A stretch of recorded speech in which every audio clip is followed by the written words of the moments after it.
সুদের বিষয়ে বলবেন, সুদ খেলে ইবাদত কবুল হবে কিনা। সুদ ভয়ঙ্কর, আল্লাহ এবং আল্লাহর রাসূলের বিরুদ্ধে যুদ্ধে নামার নামান্তর। নাউজুবিল্লাহ পড়েন।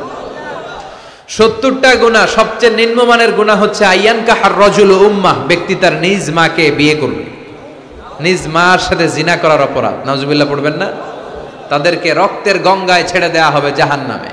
এই গরম টকবকে রক্তের পানিতে ওরা সাঁতার কাটতে কাটতে যখন পারে আসতে চাইবে, ফেরেশতারা আবার পাথর মারবে, ওই পাথরে ওদের নাক মুখ ছিটকে উল্টে ওরা সাগরে পড়বে, আবার আসতে চাইবে, এরকম চলতেই থাকবে।